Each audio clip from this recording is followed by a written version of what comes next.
Second to last contestant coming up is Alden Bing, the co-founder of Orchid Island Brewery. Alden, come on down. There he is. And Orchid Island is out of Florida.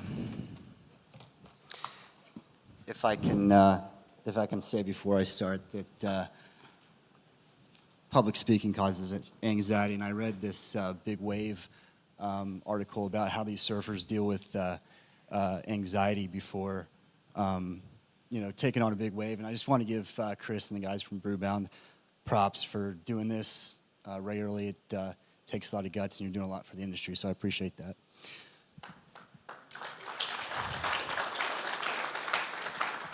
Okay, Orchid Island is a small family-owned and operated brewery. My wife, Val, and I, we started it a little less than 2 years ago. The genesis of inspiration for our brewery was our area's deep sense of agricultural legacy, and we look globally towards the Wallonian breweries of Belgium and their farmhouse tradition. Orchid Island in Indian River County is an area widely recognized for growing the world's finest citrus, similar to Napa Valley or Sonoma Valley with grapes. Cold snaps during the winter are what causes the area's citrus to ripen. If it gets too cold, it spoils, however. What makes Orchid Island unique is its proximity to the Atlantic Ocean and the Indian River. During those cold snaps, the river and ocean have a warming effect on the island that keep the fruit just above freezing.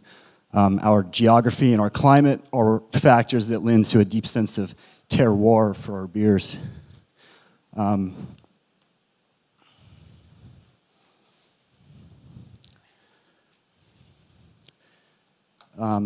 8 years ago, while we were homebrewing, we started this project.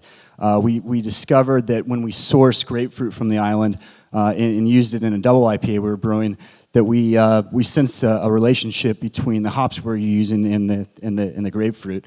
What we later stumbled upon was scientific research by a Japanese firm that confirmed the suspicion that it was indeed a biological relationship. Linalool is the primary oil found in grapefruit, and it's also in very, very high abundance in citra.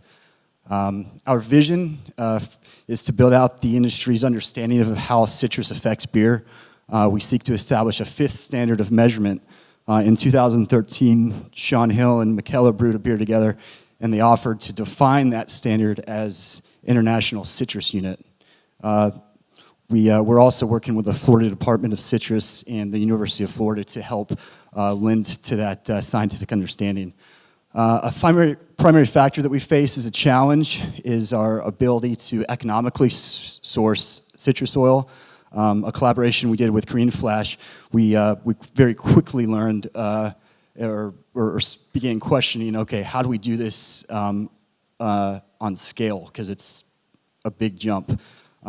In closing, along the way has come the homebrew shops, the beer competitions, the friends and the bottle share parties, the Ocean Drive tasting room, going pro, the good and the bad, the collaboration trips, and the stokedness. Citrus-infused beer at its finest. OIB is beer and always will be.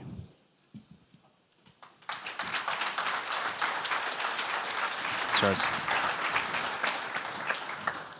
All right, what do you guys think about the approach of going after, sort of an emerging niche right now in citrus beers as an entire focus for a brand? And I'll start with Corey.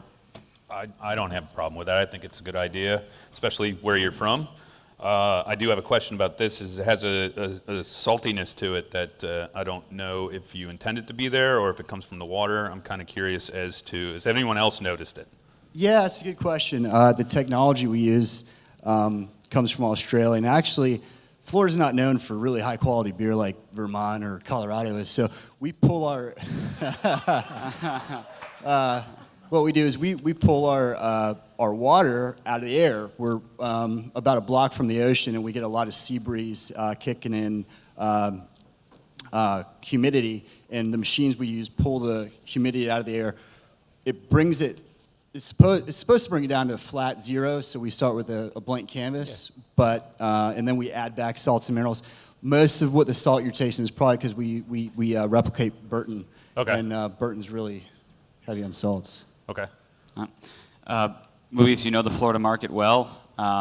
what do you think of Orchid Island, specifically in the Florida market and this type of a beer there? You guys are pretty awesome. I know you guys do a festival also every year, and you guys are very community-oriented. So I think that speaks volumes, in my opinion.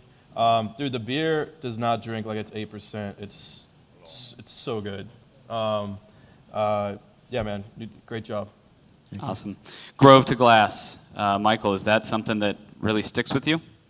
I mean, I think it helps summarize everything, but I was way more interested in all the language you used before you got to Grove to Glass as a tagline. I think it might be a little reductive for actually how rich that story is, but good gateway maybe to that conversation. Everything you said was fantastic. I mean, you went really nerdy on like citrus in a way that nobody's talked about citrus before, and I thought that was really compelling. I think it's also critical because it doesn't lump you in with fruit beers. It makes it into a mission for you, and I think that's a really compelling differentiator. I did have one question about the Indian River County. What's the actual name of the town that you're in? The name of the town is Vero Beach. Okay. On our branding on the bottle, we put Indian River County underneath, and the reason we do that is because we want to be more synonymous with Indian River than Vero, because Indian River is known. Japanese pay $20 for one of our grapefruit. It's pretty crazy. That's cool. I mean, my hunch immediately was that the name of the town must not be doing any work for you from a brand standpoint to go after the name of the county. But I think it makes perfect sense, and I think it's beautiful. I mean, that bottle's great. Right. And talked about scalability, potentially being a factor, being able to have access to this. Carmen, what do you foresee as any potential challenges there? Well, it sounds like you're approaching some of those challenges already, and it sounds like you're working with some partners on that, so I think that's smart.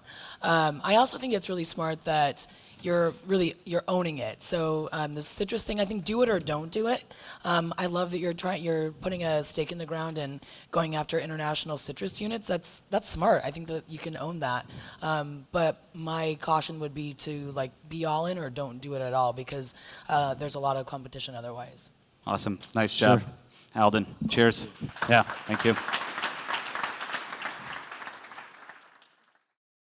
Hey there, if you're enjoying our coverage of the craft beer business, please consider subscribing to our YouTube channel or watching some more of our great content already uploaded.